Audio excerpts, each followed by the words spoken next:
தேவனுடைய சித்தம். அதாவது தேவன் ஆவியானவராகவும் ரூபமானவராகவும் செயல்பட்டுக் கொண்டிருக்கிறார். எப்படி செயல்படுகிறார்? ஆவி ரூபம் இரு தன்மையில் செயல்பட்டுக் கொண்டிருக்கிறார். இதை நாம் தெரிந்திருக்க வேண்டும். தேவன் ஏசப்பா சொன்னார், தேவன் எப்படி இருக்கிறார்? ஆவியா இருக்கிறார். அப்போ தேவன் ஆவியா இருந்தார், அங்கு இந்த பூமியில இருந்தவர் யாரு? தேவன் தானே. தேவன் தானே. அது ரெண்டாம் தேவனா? இல்ல. ஆவியான தேவன் பழைய ஏற்பாட்டில் தூதனாக செயல்படுகிறார். புதிய ஏற்பாட்டில் பழைய ஏற்பாட்டில் தூதனாக, புதிய ஏற்பாட்டில் மனிதனாக செயல்படுகிறார். ரெண்டு தேவனா இல்ல, ஒரே தேவன். அதுக்கு ஒரு வசனம் படிங்க. ஆதியாகமம் புத்தகம் 48:15 வரா. ஆதியாகமம் புத்தகம் 48ஆம் அதிகாரம் 15 வரா. அதாவது யாக்கோபு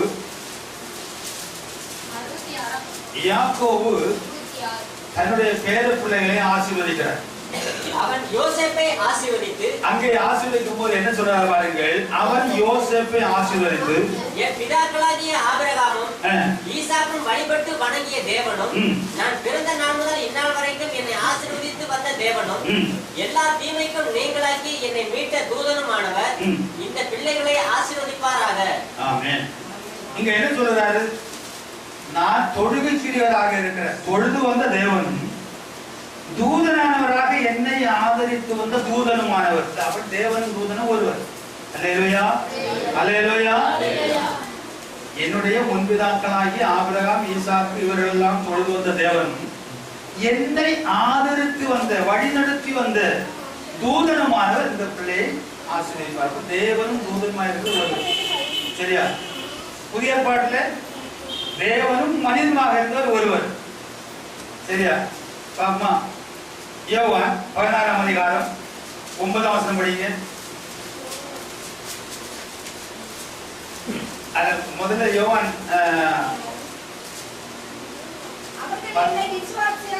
முதல்ல 10ஆம் அதிகாரம் 30 படிங்க. யோவான் 10:30. நானும் பிதாவும் ஒன்றாய் இருக்கிறோம் என்றார். இங்க இயேசு என்ன சொல்றாரு? நானும் பிதாவும் ரெண்டாக இல்ல, ஒன்றாய் இருக்கிறோம் சொல்றாரு. இனி 14ஆம் அதிகாரம் 9ஆம் வசனம் படிங்க. 14ஆம் அதிகாரம் 9ஆம் வசனம். அதற்கு இயேசு பிலிப்புவே, யோவான் 14ஆம் அதிகாரம் 9ஆம் வசனத்தில் எங்களுக்கு பிதாவை காட்டும் என்று சொன்ன பொழுது இயேசு சொல்கிறார், பிலிப்புவே. அதற்கு இயேசு பிலிப்புவே, இவ்வளவு காலம் நான் உங்களுடனே கூட இருந்தும் நீ என்னை அறியவில்லையா? மேல கேட்கிறாரு, பிதாவை எங்களுக்கு காட்டும், அது போதும்னு சொல்றாரு. பிதாவை எங்களுக்கு காட்டும், அது போதும். இப்ப இவர் என்ன சொல்றாருன்னா, பிலிப்புவே, அந்த பிதாவையே நான் இவ்வளவு காலம் உங்களோடு கூட இருந்தும் நீங்கள் என்னை அறியவில்லையா? என்னை கண்டவன் பிதாவை கண்டிருக்கிறான். அப்படி இருக்க பிதாவை எங்களுக்கு காண்பியும் என்று நீ எப்படி சொல்கிறாய்? நான் பிதாவை இங்க என்ன சொல்றாரு பாருங்க, என்னை கண்டவன் பிதாவை கண்டிருக்கிறார். பிதா எப்படி இருக்கிறார்? ஆவியார். இயேசு சொல்றார், பிதாவே இருக்கிறார். அவர் பார்க்க முடியாது. வானத்தின் பூமியில் இருப்பவர். அப்ப பார்க்கணும்னா யாரை பார்க்கணும்?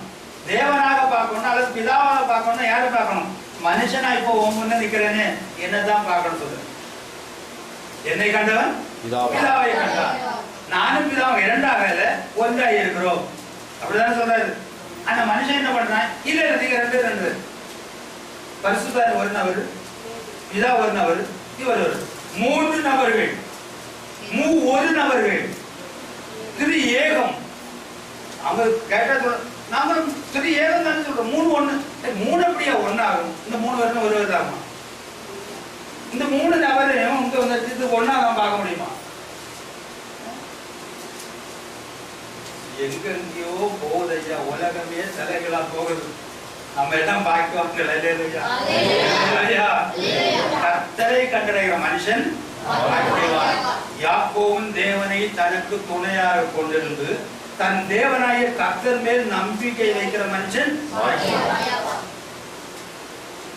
எங்கெங்கயோ போகுது. சரி, இப்போ நாம என்ன விஷயத்துக்கு வர போகிறோம்? தேவனாகவும் தூதனாகவும் அல்லது ஆவியானவராகவும் ரூபமானவராகவும் செயல்படுகிற ஒருவர் என்பதை பார்க்க போகிறோம். இப்போ முதல்ல இந்த வேதாகமத்தில் முதல்ல மோசேயை தேவன் அழைக்கிறார். நாம் நேரத்தை பார்த்தோம். பாருங்க, யாத்திராகம புத்தகம் 3ஆம் அதிகாரம் 1லிருந்து படிக்கிற ஒரு 4 வசனம் தொடர்ந்து சீக்கிரமா படிங்க. யாத்திரை புஸ்தகம் 3ஆம் அதிகாரம். இந்த வேதாகமத்திலே முதல்ல ஆபிரகாமை சந்திக்கிறார். ஆபிரகாமின் சந்ததியில் லேவியோட புத்திரன் தான் இந்த மோசே. மோசே தான் எல்லா சரித்திரங்களையும் எழுதுகிறார். உலக வரலாறு எல்லாம் இனி வரப்போகிற இன்னைக்கு நடக்கிற சம்பவத்தை மோசே எழுதியிருக்கிறார். இவரோட ரகசியங்கள் இருக்கிறது.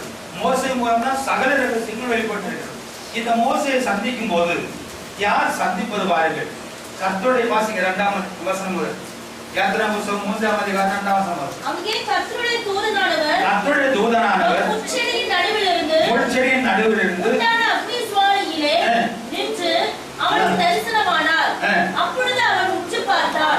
முட்செடி அக்னியினால் ஜுவாலித்து எரிந்தும் அது வெந்து போகாமல் இருந்தது. அப்பொழுது மோசே, இந்த முட்செடி வெந்து போகாது இருக்கிறது என்ன? நான் கிட்ட போய் இந்த அற்புத காட்சியை பார்ப்பேன் என்றான். அவர் பார்க்கும்படி கிட்ட வருகிறதை கர்த்தர் கண்டார். முட்செடியின் நடுவிலிருந்து தேவன் அவனை நோக்கி, மோசே மோசே என்று கூப்பிட்டார். அப்படின்னா தூதனானவராக இங்கே மோசேக்கு தரிசனம் கொடுத்தது யார்?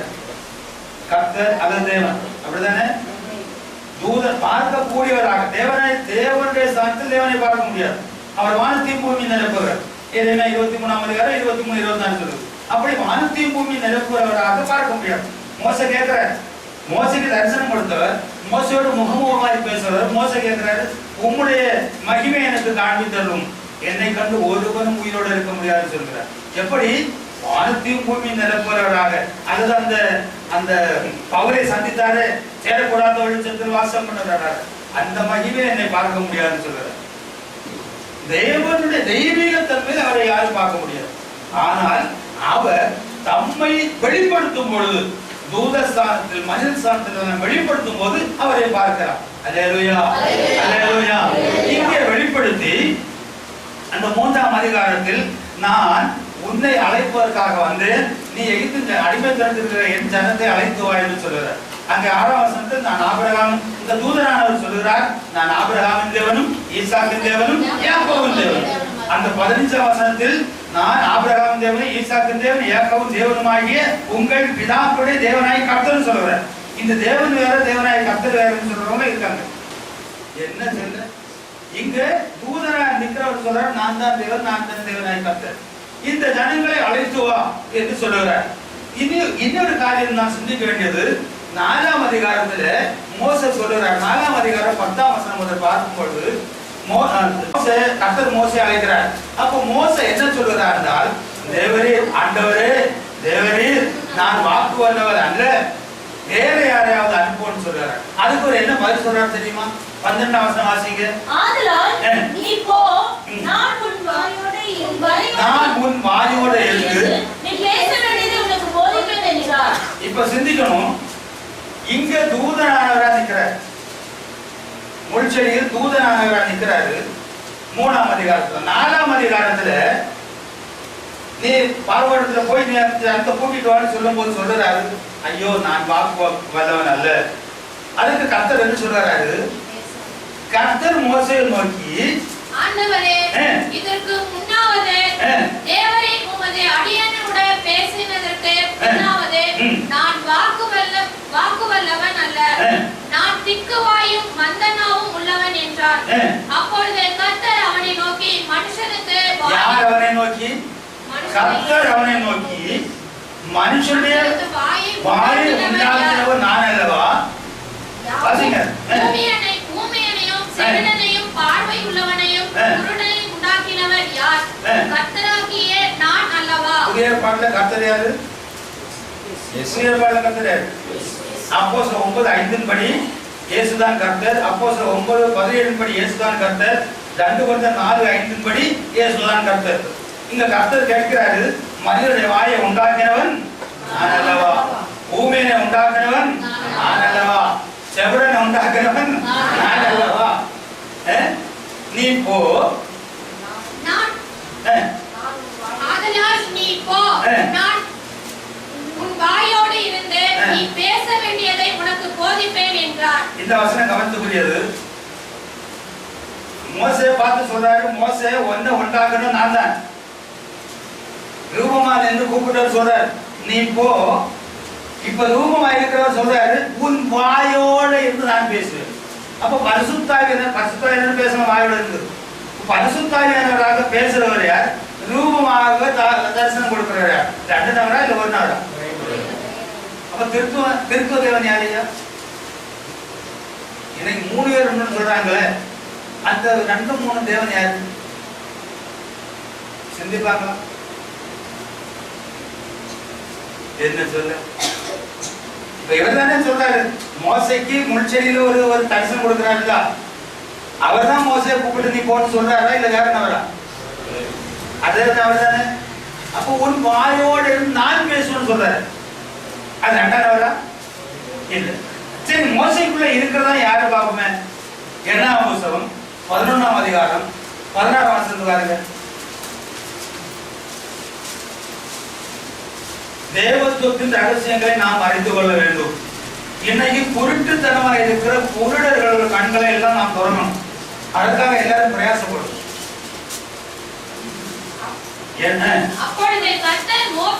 அதாவது மோசே என்ன கேட்கிறாருன்னா, இந்த ஜனங்க முரட்டாட்டம் படிக்கிறது, எங்களுக்கு கும்மட்டிக்காய் வேணும், எங்களுக்கு இறைச்சி வேணும், எங்களுக்கு தண்ணி வேணும், எங்களுக்கு அது வேணும், இது வேணும், இது பண்ணும்போது ஐயா நான் இந்த ஜனங்களை கொண்டு வந்தெல்லாம் போதும், என்ன கொண்டு போடும், இதை விட நான் செத்தே போயிட்டு அப்படின்னு மோச சொல்றாரு.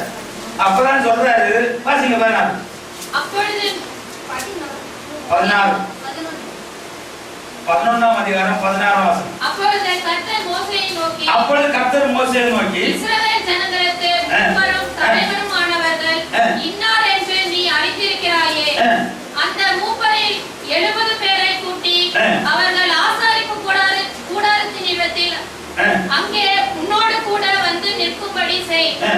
அப்பொழுது நான் இறங்கி வந்து அங்கே உன்னுடனே பேசி, நீ ஒருவன் மாத்திரம் ஜனங்களின் பாரத்தை சுமக்காமல் உன்னோடு கூட அவர்களும் அதை சுமப்பதற்காக உன்மேல் இருக்கிற ஆவியை அவர்கள் மேலும் வைப்பேன். அல்லேலூயா, அல்லேலூயா. அப்போ சொல்றது யாரு? கர்த்தர் தானே. இப்ப மோசைக்குள்ள இருக்கிற ஆவி கர்த்தர் தானே. இப்ப நீ மட்டுமா இருக்கணும்டாம், நீ 70 பேரை கூட்டினருக்கு உன்மேல் இருக்கிற அதே ஆவி அவர்கள் மேலும் வைப்பேன். 25ஆம் வசனம் படிங்க. அதிகாரம் 25ஆம் வசனம். கர்த்தர் மேகத்தில் இறங்கி அவனோட பேசி அவன் மேலிருந்த ஆவியை மூப்பராகிய அந்த 70 பேர் மேல் வைத்தார். அந்த ஆவி அவர்கள் மேல் வந்து தங்கின மாத்திரத்தில் தீர்க்க தரிசனம் சொன்னார்கள்.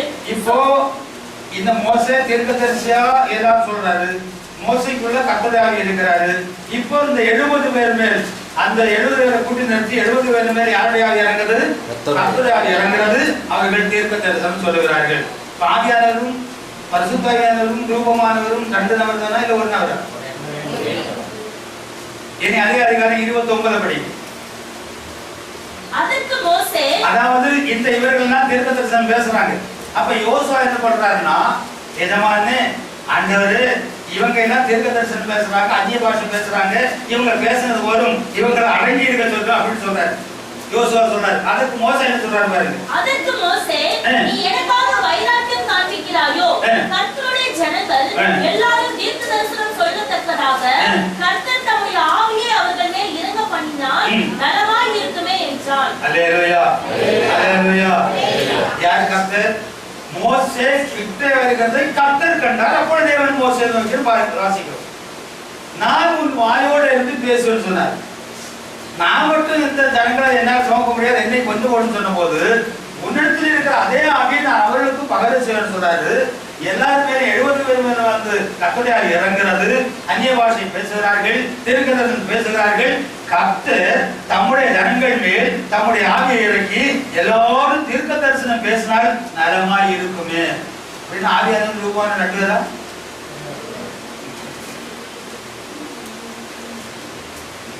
தேவனுடைய செயல்முறைகளை, சித்தங்களை அதையும் கண்டறியும் பாக்கியம் நமக்கு அந்த எண்ண மாற்று நமக்கு வர வேண்டும். அல்லேலூயா, அல்லேலூயா. இந்த தேவன் சொல்லுகிறார், இந்த கர்த்தர் சொல்லுகிறார், இந்த அவர் அங்கே இருக்கிற இன்னைக்கு நம்ம கூட எல்லாரும் அண்டமுந்தவர் நாமத்தில் எங்கே குடி வருகிறோ அந்த இடத்துல நான் இருக்கிறேன்னு சொல்லுகிறார். சட்டத்தை மாற்றி விட்டார், எல்லாரோடும் எல்லாரும் மேலும் இருக்கிறார், இருக்கும்படி அவர் செய்து விட்டார். அங்கே அந்த ஜனங்கள் இஸ்ரவேல் ஜனங்கள் கர்த்தரை தேவனை அறிய தேவனுடைய சித்தத்தை உணர்ந்து கொள்வதற்காக தேவன் ஒரு காரியத்தை செய்கிறார். நான் அங்கே இருக்கிறேன் என்று எல்லா ஜனங்களும் அறிய வேண்டும், அவருடைய விசுவாசம் எல்லாம் என்னிடத்தில் வர வேண்டும் என்று சொல்லி அதை ஒரு இடத்திற்கு ஒருமுகப்படுத்தும்படி ஒரு காரியத்தை செய்கிறார். இப்படி சொன்னவர் இங்கே நான் உன்னோடு கூட இருப்பேன் என்று சொன்னவர் 25ஆம் அதிகாரத்து வாருங்கள். யாத்திரா 25ஆம் அதிகாரம், யாத்திரா 25ஆம் அதிகாரம் 8, 9, 10 வசனத்தை வாசிக்கும் பொழுது, நான் இஸ்ரவேல் ஜனங்களின் மத்தியில் வாசம் பண்ணுவதற்காக எனக்கு ஒரு பரிசுத்த ஸ்தலத்தை ஆயத்தப்படுத்த என்று சொல்கிறார். பேஜ் நம்பர்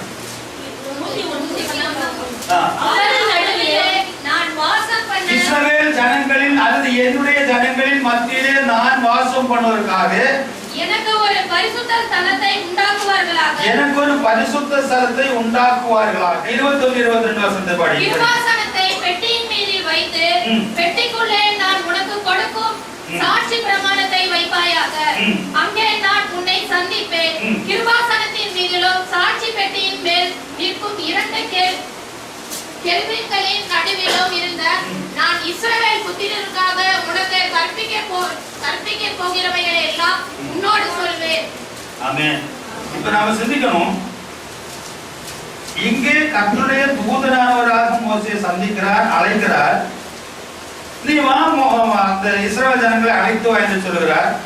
இஸ்ரவேல் ஜனங்களை எல்லாரும் அழைத்து வந்தாகிவிட்டது. இப்பொழுது என்ன சொல்கிறார்? நான் இந்த இஸ்ரவேல் ஜனங்களின் மத்தியில் வாசம் பண்ணுவதற்காக எனக்கு ஒரு உடன்படிக்கையை பற்றி உண்டாக்குவாராக. 2.5 முழம் நீளம், 1.5 முழம் அகலம், 1.5 முழம் வீதி, இப்படி நீ உண்டாக்கிவை. கேருபீன்களை கிருபாசனம் மூடியை உண்டு பண்ணு, அதற்கு மேல் 2 கேருபீன்களை உண்டு பண்ணு.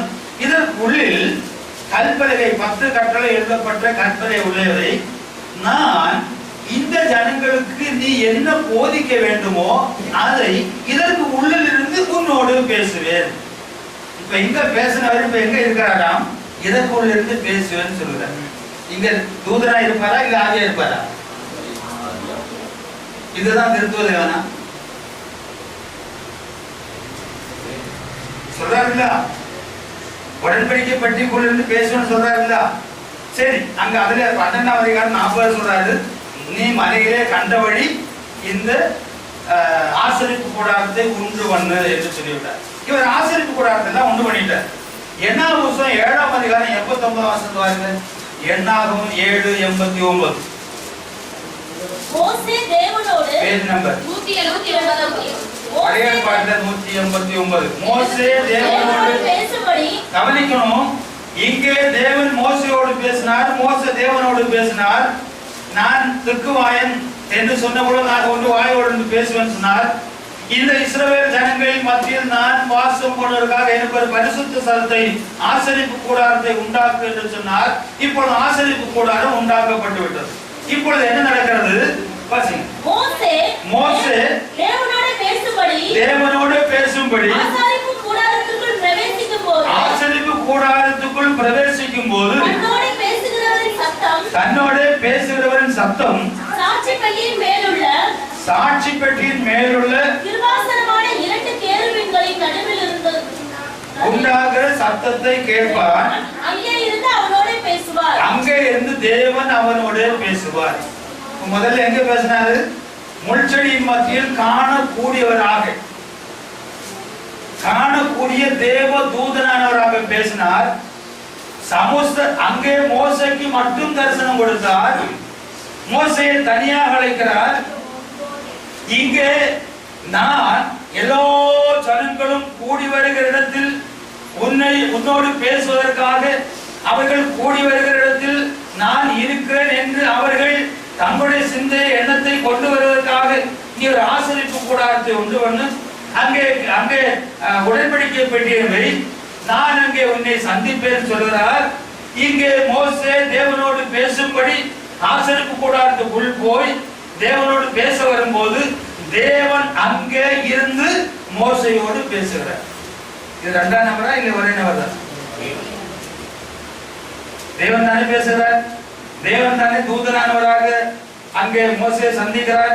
அப்ப தேவன் ஆவியா இருக்கிறாரா இல்லையா? தேவன் ரூபமா இருக்கிறாரா இல்லையா? ரூபமாகவும் ஆவியானவர் செயல்படும் ஒருவர். இரண்டாம் நபருக்கு போக எந்த மனிதனாலும் கூடாது. இனி மோசைக்கு தீர்க்கதரிசி இடத்தில் பேசினாலும் கூட தீர்க்கதரிசி இடத்தில் மோசை இடத்தில் பேசும் ஒரே நபர்.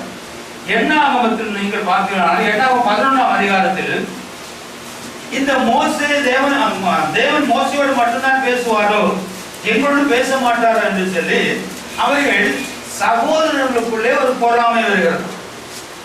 12ஆம் அதிகாரம் எண்ணாகமம் 12ஆம் அதிகாரம் 183 எண்ணாகமம் 12ஆம் அதிகாரத்துல 12ஆம் அதிகாரத்துல 5 முதல் படிங்க.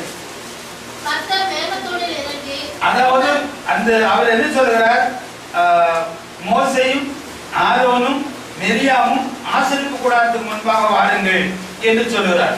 சொன்ன பொழுது இவர்கள் மூவரும் அங்கே ஆசரிப்பு கூடாரத்துக்கு முன்பாக வந்தார்கள். வந்த பொழுது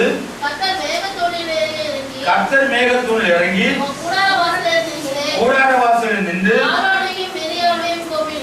ஆரோனையும் மிரியாமையும், அதாவது சிந்திக்கணும், இங்கே தூதனானவராக தரிசனம் கொடுத்தார், அங்கே மேகத்தூணில் இறங்கி இருக்கிறார். அதாவது ஒரு நிழல் மட்டும்தான் பார்க்க முடியும். அப்படி நின்று கொண்டு பேசுகிறார். வாசிங்க. அவர்கள் இருவரும் போனார்கள்.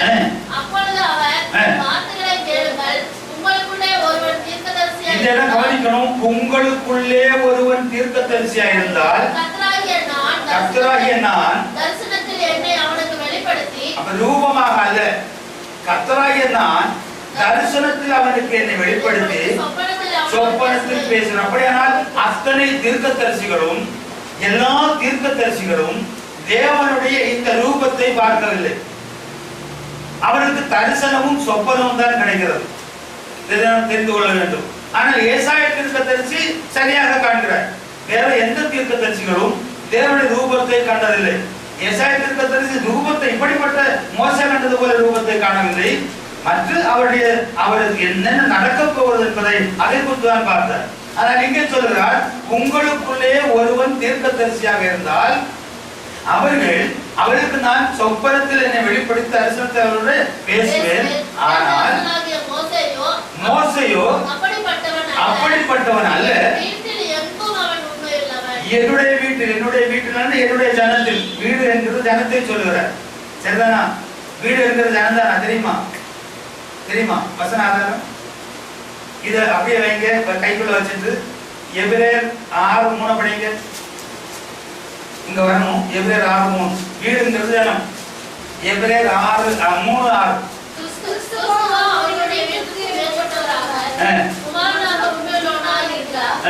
நம்பிக்கையிலே உண்டாகும் தைரியத்தையும் மேன்மை பாராட்டுதலையும் முடிவு பரியந்தம் உறுதியாய் பற்றிக் கொண்டிருப்போமாகில் நாமே அவருடைய வீட்டாராய் இருப்போம். அல்லேலூயா, அல்லேலூயா.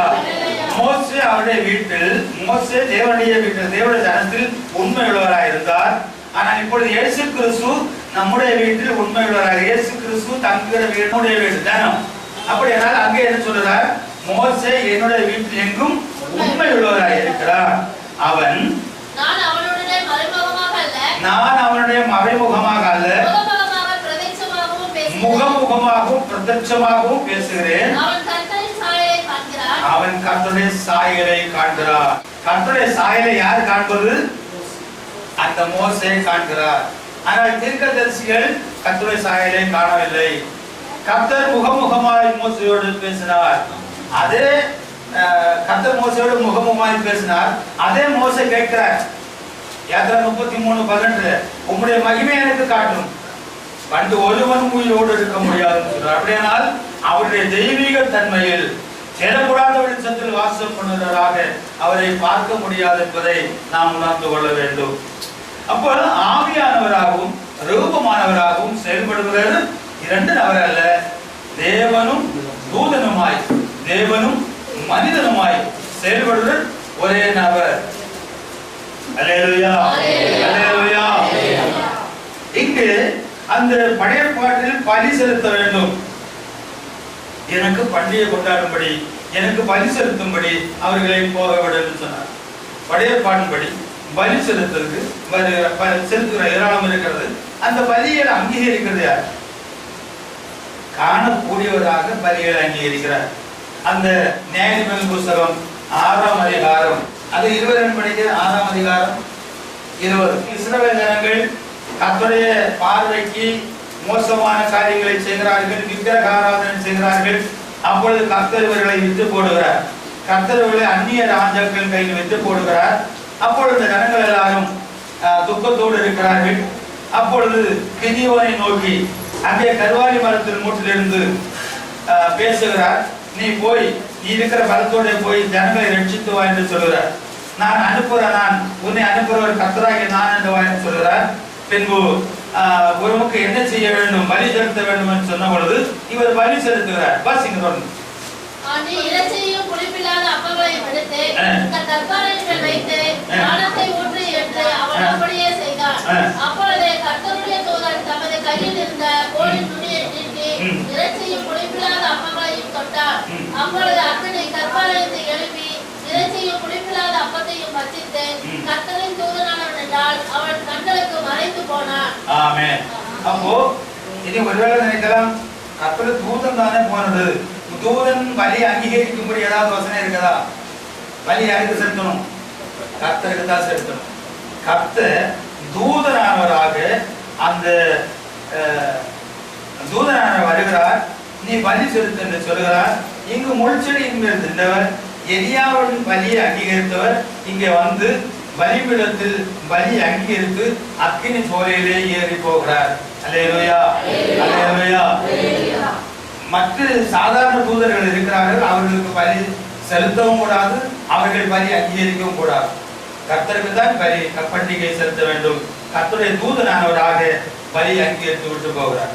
13ஆம் அதிகாரத்தில் மனோவாவுக்கு தரிசனமாகிறார் கிதியோனை வருவதற்காக. அந்த மனோவா கர்த்தருக்கு பலியை செலுத்துகிறார். அந்த 13ஆம் அதிகாரம் அக்கினி ஜுவாலை பலிபீடத்திலிருந்து வானத்திற்கு நேராக எழும்புகையில் கர்த்தருடைய தூதனானவர் பலிபீடத்தின் ஜுவாலையிலே ஏறி போனார். அதை மனோவாவும் அவன் மனைவியும் கண்டு தரையிலே முகங்குப்புற விழுந்தார்கள். மனோவாவும் அவன் மனைவியும் கண்டு தரையிலே முகங்குப்புற விழுந்தார்கள். பின்பு கர்த்தருடைய தூதனானவர் மனோவாவும் அவன் மனைவிக்கு காணப்படவில்லை. அப்பொழுது அவர் கர்த்தருடைய தூதன் என்று மனோவா அறிந்து தன் மனைவியை பார்த்து, நாம் தேவனை கண்டோம், சாகவே சாவோம் என்றான். அதற்கு அவன் மனைவி, கர்த்தர் நம்மை கொன்று போட சித்தமானால் அவர் நம்முடைய கையிலே சர்வாங்க தகன பலியையும் போஜன பலியையும் ஒப்புக்கொள்ள மாட்டார். இவைகளை எல்லாம் நமக்கு காண்பிக்கவும் மாட்டார், இவைகளை நமக்கு அறியவும் மாட்டார் என்றார். ஆமென். அல்லேலூயா, அல்லேலூயா. இங்கே தூதனானவராக வந்து பலி அங்கீகரிக்கிறார். ஐயோ, நாம் கர்த்தரை கண்டோம். கர்த்தரை தூதனானவராக வந்து கர்த்தரை கண்டோம், நாம் செத்து போவோம், இல்லை சாகவதா இருந்தால் அவர் பலி அங்கீகரிக்க மாட்டார் என்று சொல்லப்படும். அப்படியானால் தேவன் காணக்கூடியவராக, புதிய பாடல் நாம் படிக்கிறோம், தேவனை ஒருபோதும் கண்டதில்லை. தேவனாக ஆவி, தேவன் அன்று இன்று ஆவித்தன்மை, வானத்தில் பூமி நிரப்பவர், அப்படி அவரை பார்க்க முடியாது. அவர் தம்மை வெளிப்படுத்த சித்தம் கொள்ளும் போது பழைய ஏற்பாட்டில் தூதனானவராக வருகிறார், காட்சி கொடுக்கிறார், என்னென்ன காரியம் செய்ய வேண்டுமோ சொல்ல வேண்டுமோ அதெல்லாம் சொல்லுகிறார், போய்விடுகிறார். அங்கே நிரந்தரமாக இல்லை. ஆனால் 33 ஆண்டுகள் புதிய ஏற்பாட்டில் நிரந்தரமாக இருக்கிறார். அது மனுஷீகத்தை எடுத்ததனால். ஏன் 33 ஆண்டுகள் இருந்தார் என்றால் அது பிரதான காரியம் இருக்கிறது. சரி, அங்க வரும்போது சொல்லுகிறேன். இப்பொழுது இங்கே பலிகளை அங்கீகரித்து, இங்கே மோசைக்கு தூதனானவராக தரிசனம் கொடுக்கிறார், உடன்படிக்கையை உண்டு பண்ணும் சொல்லுகிறார், அதற்குள் இருக்கிறார். இங்கே அந்த 70 பேர் மேல் இறங்குகிறார்.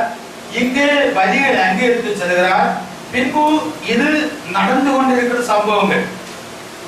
இங்கே கானான் தேசத்துக்கு வந்த பொழுது ஒரு நித்திய வாசஸ்தலத்தை உண்டு பண்ணும்படி செய்கிறார். கர்த்தருடைய நாமத்திற்காக ஆலயம் கட்டப்படுகிறது. 1 புத்தகம் 8ஆம் அதிகாரத்தை பார்த்தால், இந்த 8ஆம் அதிகாரத்தில் சீயோனிலிருந்து கர்த்தருடைய உடன்படிக்கை பெட்டியை கொண்டு உள்ளே வைக்கிறார்கள். அங்கே உடன்படிக்கை பெட்டி இருக்கிறது. கர்த்தர் அங்கே இருந்து பேச ஆரம்பிக்கிறார். அதாவது சிந்திக்க வேண்டும், தூதனானவராக தரிசனம் கொடுத்தவர், உடன்படிக்கை பெட்டிக்கு ஆசரிப்பு கூடாரத்துக்குள் இருந்தவர், பின்பு ஆலயத்துக்குள் வந்திருக்கிறார். இந்த ஆலயத்துக்குள் இருந்து பேச ஆரம்பிக்கிறார். இந்த ஆலயம் அதெல்லாம் உங்களுக்கு தெரியும். தெரியும் தானே? சாலமோன் ஆலயம் கட்டினது. ஆலயத்துக்கு சீயோன் என்று, அதாவது அந்த தாவீது ராஜா சீயோனை பிடிக்கிறார். சீயோனை பிடித்து அங்கே தாவீது கர்த்தருடைய சீயோன் கர்த்தருடைய நகரமாக தாவீது நகரமாய் மாறுகிறது. அங்கேதான் சீயோன் உடன்படிக்கை பெட்டி இருக்கிறது. உடன்படிக்கை பெட்டியை சீயோன் கொண்டு வந்து 1-8 அதிகாரத்தில் கொண்டு வைக்கிறார்கள். அங்கே கர்த்தர் அங்கே இருந்து பேச ஆரம்பிக்கிறார்.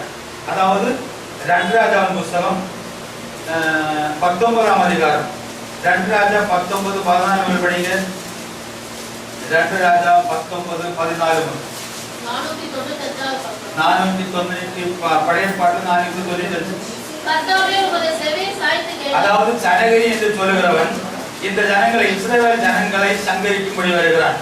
அப்பொழுது இந்த எசேக்கியா அந்த தூதனிடத்திலிருந்து அந்த பத்திரத்தை, அந்த பேப்பரை வாங்கி கொண்டு வந்து இந்த ஆலயத்துக்கு முன்பாக வந்து அவர் இந்த தேவனை நோக்கி முறையிடுவதுதான் சம்பவம். வாசிங்க. கர்த்தாவே உம்முடைய, இப்ப கர்த்தர் எங்க இருக்கிறாரு? எங்க இருந்தாரு? கர்த்தர் முள்செடியில் தரிசனமானார். கர்த்தர் ஆசரிப்பு கூடாரத்தில் உடன்படிக்கை பெட்டி கொண்டிருந்தார். அந்த ஆசரிப்பு கூடாரம் மாறப்பட்டு இப்ப ஆலயம் வந்து விட்டது. இப்பொழுது ஆலயத்துக்குள் இருக்கிறார். ஆலயத்துக்குள் இந்த உடன்படிக்கை பெட்டி கொண்டு வைக்கப்பட்டிருக்கிறது. வாசிங்க தொடர்ந்து. கர்த்தாவே உமது செவியை சாய்த்து கேளும். கர்த்தாவே நீர் உமது கண்களை திறந்து பாரும்.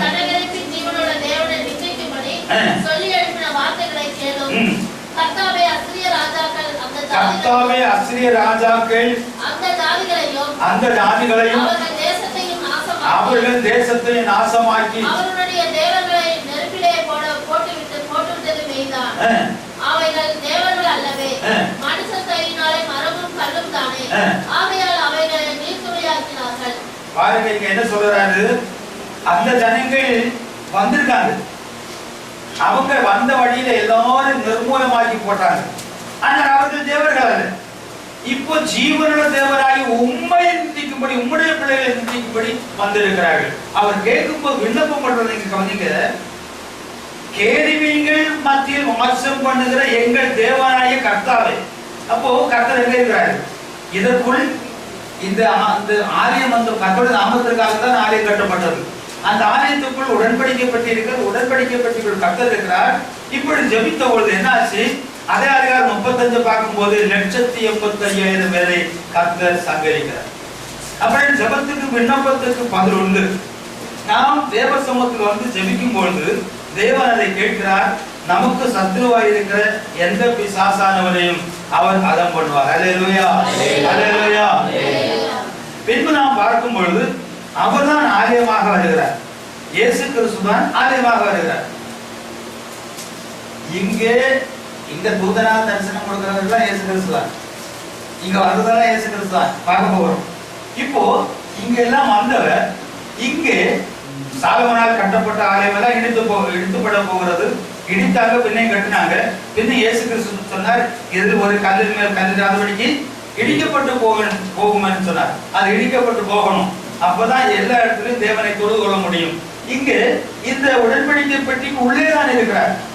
அதை பற்றி இயேசு சொல்லும் போது என்ன சொன்னார்? இயேசுவின் காலத்தில் ஆலயம் இருக்கிறது. மத்தேயு 23 அதிகாரம் 21 வசனம் படிங்க. மத்தேயு 23 அதிகாரம் 21. தேவ ஆலயத்தின் பேரில் சத்தியம் பண்ணுகிறவர் அதன் பேரிலும் அதில் வாசமாய் இருக்கிறவர் பேரிலும் சத்தியம் பண்ணுகிறார். ஆமென். அப்படியானால் தேவாலயத்தில் இருக்கிறவர் பேரில் அவன் சத்தியத்தை தொழுது கொள்கிறான். இந்த இது கட்டப்பட்டது தொழுகைக்காக தான். பழைய ஏற்பாட்டில் உடன்படிக்கை பெட்டியை பார்த்து தொழுதார்கள். இந்த ஆசரிப்பு கூடாரம் இருந்த காலத்தில் 1 நாளாகவும் 13 அதிகாரம் 6 வசனம் படிங்க. 1 நாளாகவும் 13 523 கேருபீன்கள் மத்தியில் வாசம் பண்ணுகிற கர்த்தராகிய தேவனுடைய நாமம் தொழுது கொள்கிறபடி. அப்படினால் அந்த கேருபீன்கள் மத்தியில் வாசம் பண்ணுகிற கர்த்தரை அவருடைய நாமத்தில் தொழுது கொண்டார்கள். பின்பு ஆலயம் எதற்காக கட்டப்பட்டது? 1 ராஜாவின் புஸ்தகம் 8 அதிகாரம் 20 வசனத்தை பார்த்தால் கர்த்தருடைய நாமத்திற்காக நான் இந்த ஆலயத்தை கட்டினேன் சொல்கிறார். அப்படியே கர்த்தருடைய நாமத்திற்கு தான் தொழுது வருகிறார்கள். நேரம் ஆயிட்டு நான் டைமா ஸ்பீடா ஒன்று சொல்லி போயிட்டு முடிச்சிடுறேன். இப்போ இந்த ஆலயம் கர்த்தருடைய நாம தொழுகைக்காக, நாமத்தை தொழுதுவதற்காக சாலமோன் கட்டுகிறார். 1:8-20 பார்க்கும்போது அங்கேதான் அவர் வாசம் பண்ணுகிறார். வானாதி வானங்களும் கொள்ளாத தேவாதி தேவனே, நீர் இந்த ஆலயத்தில் வாசம் பண்ணுவீரோ? அது 27 வசனம். 13 வசனத்தில் உமக்காக கட்டப்பட்ட ஆலயம் வீடு என்று சொல்கிறார். இங்கே கர்த்தர் வாசம் பண்ணுகிறார். 48 பார்த்தீங்கன்னா, சிறைப்பட்டு போயிருந்தாலும் எங்க இருந்தாலும் அவர்கள் உம்முடைய இந்த கானான் தேசத்துக்கு நேராகவும் எருசலேம் நகரத்துக்கு நேராகவும் இந்த ஆலயத்துக்கு நேராகவும் நோக்கி உம்மை நோக்கி தொழுது கொண்டால் நீர் அவர்களை ரட்சிப்பீராக. அதை இன்று இஸ்லாமிய சகோதரர் செய்கிறார்கள். அவர்கள் அந்த மக்கள் இருக்கிற ஆலயத்தை பார்த்து வருவார்கள், அங்கு இதை செய்தார்கள். பின்பு எல்லா ஜனங்களும் தொழுது கொள்வதற்காக அவரே ஆலயமாக வந்தார். இந்த இதை பார்த்து தான் தொழுது கொள்ளணும் அவங்க இஸ்ரவேல் ஜனங்கள். ஆனால் எங்கும் எல்லாருக்கும் உலக ஜனங்களுக்கு ரட்சிப்பு வந்து தொழுவதற்காக இவரே ஆலயமாக இருக்கிறார். இந்த ஆலயத்தை இடித்து போடுங்கள், 3 நாளைக்குள் கட்டுவேன் சொன்னார். அவர் சொன்னபோது அவர்களுக்கு புரியவில்லை. ஆனால் இவர் மரித்து 3ஆம் நாள் உயிர்த்த பொழுது அவர்கள் இதை குறித்து தான் சொன்னாரோ என்று சொல்லி அவர் ஆலயம் போதும் நான் சொல்லிவிட்டேன், அவரே ஆலயம் என்று சொல்லப்பட்டது. ஆனால் இந்த ஆலயத்தை இடித்தார்கள். இந்த ஆலயத்தை எடுத்துவிட்டு இன்று அவர் தொழுகைக்குரிய ஆலயமாக இருக்கிறார். இங்கே வந்தார், இங்கே உடன்படிக்கை பெட்டியை பார்த்து அங்கே இருக்கிறாரை தொழுதார்கள், இங்கு இதில் இருக்கிறாரை பார்த்து தொழுதார்கள். இவரே ஆலயமாக வந்தார். இந்த ஆலயத்தை எடுத்து போட்டார்கள். இப்பொழுது தொழுகைக்குரிய ஆலயமாக அவர் தான் இருக்கிறார். வெளிப்படுத்தல் 21ஆம் அதிகாரம் 22 படிங்க. வெளிப்படுத்தல் 21:22.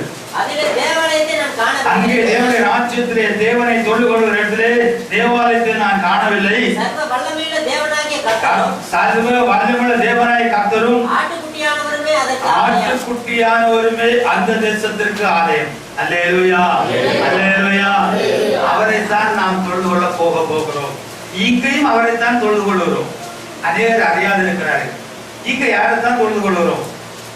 1 Corinthians 1:2 படிங்க. நாம பார்த்தோம், பூமியின் எல்லையெங்கும் உள்ளவர்களை என்னை நோக்கி கூப்பிடுங்க, அப்பொழுது ரட்சிக்கப்படுவீர்கள் என்று சொல்லி வானவர் பூதத்தோர் பூமியின் கீழான எவருடைய முழங்காலும் இயேசு என்ற நாமத்துக்கு முன்பாக மடங்கணும், அவரைத்தான் கர்த்தர் சொல்ல வேண்டும். ஆனால் இங்கே என்ன சொல்கிறது? பவுல் அப்போஸ்தலன் என்ன சொல்கிறார்? 1 Corinthians 1:2 கொரிந்தியிலே கிறிஸ்து இயேசுவுக்குள் பரிசுத்தமாக்கப்பட்டவர்களாயும் பரிசுத்தவான்களாகும்படி அழைக்கப்பட்டவர்களாமா இருக்கிற தேவனுடைய சபைக்கும் எங்களுக்கும் தேவனுடைய ஜனத்திற்கும் எங்களுக்கும் தங்களுக்கும் ஆண்டவராய் இருக்கிற நம்முடைய கர்த்தராய் இயேசு கிறிஸ்து நாமத்தை எங்கும் தொழுது கொள்கிற அனைவருக்கும் எழுதுகிறார். இப்ப எந்த நாமத்தை தொழணும்? இயேசு கிறிஸ்து நாமத்தை தொழணும். இங்க உடன்படிக்கை பெட்டி இருந்த பொழுது யெகோவா தேவனே, இங்கு ஆலயத்துக்குள் இருந்த பொழுது யெகோவா தேவனே, இங்கு வானவர் பூதத்தோர் பூமியின் கீழான எல்லாரும் தொழுது கொள்வதற்காக ஆலயமாக வந்தார். தொழுகை சப்தத்தை பார்க்கும்போது அவர் அநேகரா வந்தார். ஆடா வந்தார், ஆட்டுக்குட்டியா வந்தார், பஸ்தாவா வந்தார், ஆசாரியனா வந்தார். இதெல்லாம் இருக்கிறது. நாம் பார்க்கிற சப்தத்தில் அவர் ஆலயமாக வந்தார். இந்த ஆலயத்தை எடுத்து போடுங்கள், 3ஆம் நாள் எடுப்பேன்னு சொன்னார். அந்த ஆலயத்தை பார்த்துதான் எல்லாரும் தொழுகிறார்கள். அல்லேலூயா, அல்லேலூயா. அங்கேதான் தேவாலயத்தை காணவில்லை, கர்த்தரும் ஆட்டுக்குட்டியானவருமே ஆலயமாய் இருக்கிறார். அவரைத்தான் நாம் தொழுது கொள்கிறோம். எங்களுக்கும் தங்களுக்கும் ஆண்டவராய் இருக்கிற நம்முடைய கர்த்தராகிய இயேசு கிறிஸ்து நாமத்தை எங்கும் தொழுது கொள்கிற அனைவருக்கும் எழுதுகிறார். இனி பேதுரு எழுதும்போது என்ன எழுதுகிறார்? 1 பேதுரு புத்தகம் 1ஆம் அதிகாரம் 17ஆம் வசனம் படிங்க. 1 பேதுரு 1:17. இயேசு கிறிஸ்து எப்படி தொழுது கொள்ள வேண்டும்? இயேசு கிறிஸ்துவை அன்றியும் பட்சபாதம் இல்லாமல் அவனுடைய நீதிக்கு தக்கபடி நியாயம் விசாரிக்கிறவரை நீங்கள் பிதாவாக தொழுது கொண்டு வருகிறபடியினால். அப்படிதானா? படிங்க. அன்றியும் பட்சபாதம் இல்லாமல் அவனுடைய நீதிக்கு தக்கபடி நியாயம் விசாரிக்கிறவரை நீங்கள் குமாரனாக தொழுது கொண்டு வருகிறபடியான நிலவலை பிதாவாக தொழுது கொண்டு வருகிறபடியினால் இங்கே பரதேசியாய் சஞ்சரிக்கும் காலம் வரையிலும் பயத்தோடும் நடுக்கத்துடனே அவரை சேவித்துக் கொள்ளுங்கள். சரி, பிதாவாக இருக்கிற நியாயம் விசாரிக்கிறாரு தானே பிதாவை தொழுது கொள்ளணும், அப்படித்தானே? நியாயம் விசாரிக்கிறார் யார்? 2 கொரிந்தியர் 5:10 பாருங்க. 2 கொரிந்தியர் 5:10 ஏனென்றால் சரீரத்தில் அவன் செய்த நன்மைக்காவது தீமைக்காவது தக்க பலனை அடையும்படி நாம் எல்லோரும் கிறிஸ்துவின் நியாயாசனத்துக்கு முன்பாக ஆமென். அப்படியானால் கிறிஸ்துவ நியாயாதிபதி இருக்கிறார், அவரை பிதாவாக தொழுது கொள்ள வேண்டும். அவர்தான் நித்திய பிதா, சர்வ வல்லமையுள்ள தேவன். அல்லேலூயா, அல்லேலூயா. இந்த வேதாகமம் முழுவதும் இயேசு கிறிஸ்து ஒருவரை தவிர வேற யாரையும் பார்க்க முடியாது. ஏராளம் சப்ஜெக்ட்கள் அவர் மேல் வருகிறது. சட்ட திட்டங்களை அவருடைய மாம்சத்தில் உழைக்கிறார். எல்லாம் அவரில் தான் நோக்கி பார்க்கணும். எதெல்லாம் வருகிறதோ, பழைய ஏற்பாடு வருகிறதோ அத்தனை இயேசு கிறிஸ்து கொண்டு முடித்து வைத்திருக்கிறார். எல்லாம் அவர் தான், எல்லாம் அவர் தான், வேற எங்கேயும் போக முடியாது. எல்லாரும் சத்தியத்தை அறியணும், எல்லாரும் அவருடைய நாமத்தை மகிமைப்படுத்தணும். அல்லேலூயா, அல்லேலூயா. இங்கே ரூபா வந்தவர், இங்கே பலி அங்கீகரித்து செல்கிறவர், மோசைக்கு தரிசனம் கொடுக்கிறவர். இங்கே தேவன் தான் மாம்சத்தை வெளிப்பட்டார். தேவ பக்திக்குரிய ரகசியம் யாவர் ஒப்புக்கொள்வரையே தேவன் மாம்சம் வெளிப்பட்டார். அவர்தான் இப்பொழுது இருக்கிறார், இனி வரப்போகிறார். இங்கே போய்விட்டார், மீண்டும் நம்ம எல்லாரையும் கூட்டி சேர்க்க வரப்போகிறார். அல்லேலூயா, அல்லேலூயா. இங்கே ஆவியானவராக உடன்படிக்கை பட்டிக்குள் இருந்தார். இந்த 70 மூப்பர்களுக்குள் இருந்தார். இங்கே தேவாலயத்துக்குள் ஆவியானவராக இருந்தார். இங்கே இவர் வந்துவிட்டு நான் போகிறேன், வேறொரு தேற்றவாளன் சொன்னார். இப்பொழுது இங்கே எப்படி வந்தார், அதே போல் பரிசுத்தவான்களாகிய எல்லார் மேலும் இப்போது இருக்கிறார். அல்லேலூயா, அல்லேலூயா. இங்கே ஆவியானவராக எப்படி எப்படி கூட இருந்து கிரியை செய்தாரோ அப்படி பெந்தேகோஸ்தே நாளில் அந்த 12 சீசர்கள் மேல் இறங்கி அவர்கள் மூலம் 3000 இறங்கி உலகமெங்கும் வந்து இங்கு வரையிலும் வந்திருக்கிறார். அல்லேலூயா, அல்லேலூயா. ஆக இருந்தவர் தான் இருக்கிறார், இருக்கிறவர் தான் வருகிறார். அப்படித்தானே வெளிப்படுத்தல் எடுத்து சொல்கிறது. இருந்தவரும் இருக்கிறவரும் வருகிறவரும், ஆதியும் அந்தவும், முந்தினவரும் பிந்தினவரும். இங்க யார் வந்தாரோ அவர் தான் வரப்போகிறார். இங்க எல்லாம் எப்படி எப்படி கிரியை செய்தாரோ அவர் தான் இப்பொழுது கிரியை செய்து கொண்டிருக்கிறார். 2ஆம் நபரை காட்ட முடியாது, 3ஆம் நபரை காட்ட முடியும். நீங்கள் தேவனுடைய ஆலயமா 1 கொரிந்தியர் 3:16 படிங்க. 1 கொரிந்தியர் 3:16. நீங்கள் தேவனுடைய ஆலயமாய் இருக்கிறீர்கள். இங்கே ஆலயத்துக்குள் வாசம் பண்ணுகிறார், இங்கே உடன்படிக்கை பெட்டிக்குள் வாசம் பண்ணுகிறார். இப்பொழுது சொல்கிறார் நீங்கள் தேவனுடைய. அப்போ நாமும் தேவனுடைய ஆலயம், தேவனுடைய ஆவியை பெற்றுகிற நாம் தேவனுடைய ஆலயம். இனி 1 கொரிந்தியர் 6:19. 1 கொரிந்தியர் 6:19 என்று சொல்லுவாங்க. உங்கள் சரீரமானது நீங்கள் தேவனாலே பெற்றும் உங்களில் தங்கியும் இருக்கிற பரிசுத்த ஆவியுடைய ஆலயமாய் இருக்கிறீர்கள். அப்படியானால் நாம் தேவனுடைய ஆலயமா பரிசுத்த ஆவியுடைய ஆலயமா? தேவன் பரிசுத்தாய் இரண்டா? தேவன் பரிசுத்தாய் இரண்டா? அப்ப இந்த திருத்துவ தேவன் யாரு? ஜனங்க கேட்க போறாங்க, எங்களுக்கு ரட்சிப்பு வந்த வழி என்ன? பரிசுத்தாய் சொல்றாரு, பாவ மன்னிப்பு வேணும்னா இயேசு கிறிஸ்துவின் ஞானஸ்நானம் பெற்றுக்கொள், அப்பொழுதுதான் என்னுடைய ஆவியை பெற்றுக் கொள்வாய், பரிசுத்தாய் பெற்றுக் கொள்வாய். இவன் எப்படி தத்திர புத்திர பேசணும் பரிசுத்தாய் பெற்றுக்கொள்ள நினைக்கிறாங்க. 850 ஊழியக்காரங்க சரிதானா? பாருங்க, சொல்லிட்டு முடிச்சிருந்தேன். 1 ராஜா 18ஆம் அதிகாரத்து பாருங்க. 1 ராஜா 18 நடக்க போது பாருங்க. கர்த்தர் சித்தமானால் நான் என் கண்ணால் பார்த்தேன். 1 ராஜா 18ஆம் அதிகாரத்துல 18 படிங்க. 454 பக்கம். அதற்கு அவன் இஸ்ரவேலை கலங்க பண்ணுகிறவன் நான் அல்ல. இப்போ எலியாவை பார்த்து ஆகாப் ராஜா சொல்றார், நீ தான் இந்த ஜனங்களை எல்லாம் நாசமாக்குறேன். அதுக்கு என்ன சொல்றாரு பாருங்க. இஸ்ரவேலை கலங்க பண்ணுகிறவன் நான் அல்ல. கர்த்தரின் கட்டளைகளை விட்டு பாகாலை பின்பற்றினால் நீரும் உங்களுடைய தகப்பன் வீட்டாருமே இஸ்ரவேலை கலங்க பண்ணுகிறவர்கள். இப்பொழுது கர்மேல் பர்வதத்திலே இஸ்ரவேலையும் பாகாலின் தீர்க்கதரிசிகள் 450 பேரை பாருங்க. 450 தீர்க்கதரிசிகள்னா சும்மா ஒருத்தன் தீர்க்கதரிசி சொல்ல முடியுமா? சும்மா ஒரு தீர்க்க தரிசனம் சொல்ல முடியுமா? ஏதாவது சொல்றது சரியா இருக்கு, அதனால தான் தீர்க்க தரிசனம் சொல்லியிருக்கு. ஆகான் தீர்க்க தரிசனம் 450 பேரையும், எசபேலின் மத்தியிலே சாப்பிடுகிற தோப்பு விக்கிரகத்தின் தீர்க்கதரிசிகள் 400 பேரையும், 850 தீர்க்கதரிசிகள் இஸ்ரவேல் ஜனங்களை 10 கோத்திர ஜனங்களை 12 கோத்திரத்தில் 10 கோத்திர ஜனங்களை நாசத்துக்கு நேராக கொண்டு போகிறார்கள். 850 ஊழியக்காரர்கள் கூட்டி கொண்டு வாருங்கள் சொல்றார். எலியா கேட்கிறார், எந்த மட்டும் நீங்கள் குந்தி நடப்பீர்கள்? கர்த்தர் தெய்வமானால் கர்த்தரை பின்பற்றுங்கள். தேவர்கள் திருத்துவ தேவன் தான் தேவனானால் திருத்துவ தேவனை பின்பற்றுங்கள். என்ன நடக்குது? அவர் ஒரு சவால் வைக்கிறார், காலை கொண்டாருங்க, பட்டின முறைங்க, நீங்கள் கூப்பிடுங்க, நானும் கூப்பிடுறேன். கர்த்தர் சுத்தமானால், இயேசு தேவனானால், இயேசுவின் நாமத்தில் நான் சவால் விடுகிறேன். நீ வழிபடுகிற பிதாகுமாரன் பரிசுத்தர் சொல்லி விடு, பாப்பா யார் தேவன் என்று ஒரு நாள் நடக்க போக பாருங்கள். கர்த்தர் செய்ய போகிறார், சவாலோடு நிறுத்த போகிறார், நிறுத்த போகிறார் நம்மை. அவர் என்ன கேட்கிறது தெரியுமா? 36 வசனத்தை வாசிங்க. அன்றைக்கு எப்படி சமாரியா என்ற பெயரில் இஸ்ரவேலர்கள் சமாரியம் கிடைக்கிறார்கள், இன்னும் கிறிஸ்தவர்களின் பேரில் நாசத்துக்கு ஜனங்களை வழிநடத்துகிற இந்த ஜனங்களுக்கு நடக்க போகிற சம்பவங்களை கண்ணால் உலகமே பார்க்க போது பாருங்க. வாசிங்க. அந்திபலி செலுத்தும் நேரத்திலே தீர்க்கதரிசியாகிய எலியா வந்து ஆபிரகாமுக்கும் ஈசாக்குக்கும் யாக்கோபுக்கும் தேவனாகிய கர்த்தாவே, இஸ்ரவேலிலே நீர்தான் தேவன் என்றும் நான் உம்முடைய ஊழியக்காரன் இங்கே நிற்கிற சவாலோடு நிற்கிற பயத்தோடு நிற்கிற என்னை கொலை செய்ய வருகிறார்கள், நான் ஒருவன் மட்டும் தான் இருக்கிறேன். இந்த நான் பயத்தோடு இருக்கிற என்னுடைய நான் உம்முடைய ஊழியக்காரன் என்றும் நான் இந்த காரியங்களை எல்லாம் உம்முடைய சித்தப்படிதான் செய்தேன் என்றும் நான் வழங்க பண்ணும். கர்த்தாவே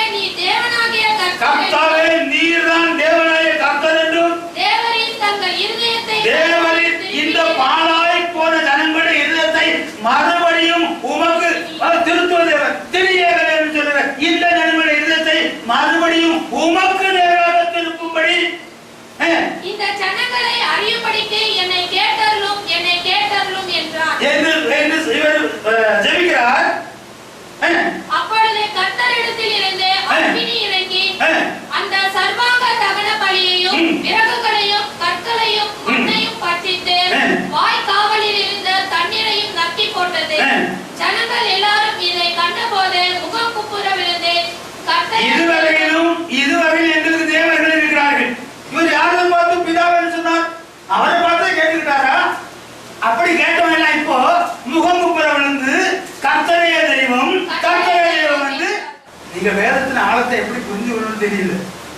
செய்யும் நல்ல பொருள். என் தேவனுடைய பிள்ளைகளே, கர்த்தருடைய வார்த்தைக்கு கீழ்ப்படி. அவர் சொல்லுகிற என்னை தவிர உங்களுக்கு வேற தேவர்கள் இருக்க வேண்டாம். அந்த தேவன் யார்? அவரை கண்டதே, என்னை கண்ட பிதாவை கண்டார். நான் பிதா ஒன்றே இருக்கிறோம். நானே அவரது விசுவாசியாவிட்டால் உங்கள் பாவங்களில் சாவீர்கள். இங்கே பழைய ஏற்பாட்டில் எப்படி வந்து கொண்டிருக்கிறார் அப்படியே கிரியை செய்கிறார். இப்ப இயேசு குமாரனாக மனிதனாக இருந்த போதும் அந்த இடத்தில் ஆவியானவராக அவர்தான் இருக்கிறார். இங்கு மோசேக்கு தூதனாக தரிசனம் கொடுத்த போதும் அகில உலகத்தில் ஆவியின் தன்மையில் அவர்தான் தேவன். இங்கே உடன்படிக்கை பற்றிக்குள் அங்க பேசுகிறார் என்ற போதும் உலகம் அவர்தான் தேவன். இங்கே தேவாலயம் இங்கே பலியை அங்கீகரித்து செல்லும் போதும் அகில உலகத்துக்கு ஆவியின் தன்மையில் அவர்தான் தேவன். வானத்தின் பூமி நிரப்புவதாக. ஆனால் காணக்கூடியவராக போகிறார். ஜனங்களுக்கு தமிழ் நான் இருக்கிறேன் வெளிப்படுத்துகிறார். இங்கு ஆலயத்துக்குள் இருந்த போதும் அகில உலகத்துக்கு அவர்தான் தேவன். இங்கே அவர் மனிதனாக இருக்கும் போதும் கர்ப்பத்தில் இருக்கும் போதும் அகில உலகத்துக்கு அவர்தான் தேவன். வெளியில் வந்து சூஷ அறிவிக்கும் போதும் சிறுவன் நிற்கும் போதும் அகில உலகத்துக்கு அவர்தான் தேவன். அவர்தான் இருந்தவர், அவர்தான் இருக்கிறவர், அவர்தான் வருகிறவர். அவர் என்றும் அவர் ஒருவரை படிந்து கொண்டு அவர் ஒருவருக்காக அவர் மூவர்கள் அவர் ஒருவருக்காக. அல்லேலூயா, அல்லேலூயா, அல்லேலூயா. கிறிஸ்துவுக்குள் மரித்தோரை எடுத்துக்கொள்வதற்காக வரப்போகிறார். அல்லேலூயா, அல்லேலூயா. எகிப்து அனுப்பி திறந்து வர்றாங்க, செங்கடல் பழக்குது, அக்னி சம்பவம், மேக சம்பவம் எல்லாம் வழிநடத்துவது. அதெல்லாம் யாரு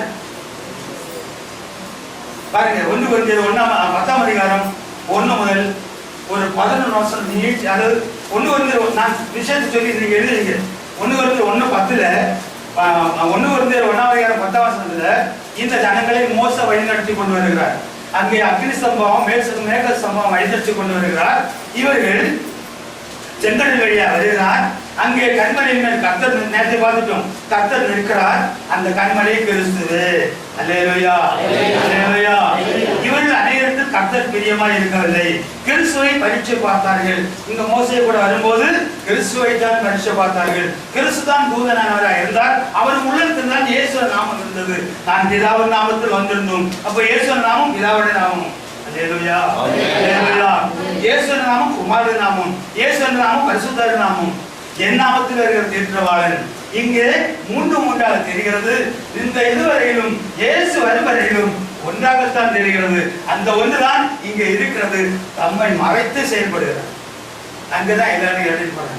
இந்த கல்லில் இடராத்தவும் பாக்கியவான். எண்ணில் இடராக இருக்கிற மனுஷன் பாக்கியம். இடர்ல ஆதியாகமத்தில் வச்சிருக்கிறார். அதுல தான் இடறிப்பாங்க. நமக்கு இடம் இல்லாத தேவன் கர்த்தர் நம்ம இந்த இடத்தை கொண்டு வந்ததாய் நான் கர்த்தரை ஸ்தோத்திரிக்கிறேன். அல்லேலூயா. கர்த்தரை கண்டடைகிற மனுஷன் பாக்கியவான். கிறிஸ்துவ கர்த்தர், கர்த்தரை ஆதியான். அவர் இருக்கிறார், நம்மை வழிநடத்துகிறார். அவருக்கு துதி சோதனைகளை செலுத்துங்கள். அவருடைய கற்பனை கை கொள்ளுங்கள். பாவம் நம்முடைய சரீரத்தை ஆதபடிக்கு தங்களை பரிசுத்தமாய் காத்துக் கொள்ளுங்கள். நம்ம எல்லாரையும் அழைத்து செல்ல கர்த்தர் வரப்போகிறார். அல்லேலூயா, அல்லேலூயா, அல்லேலூயா.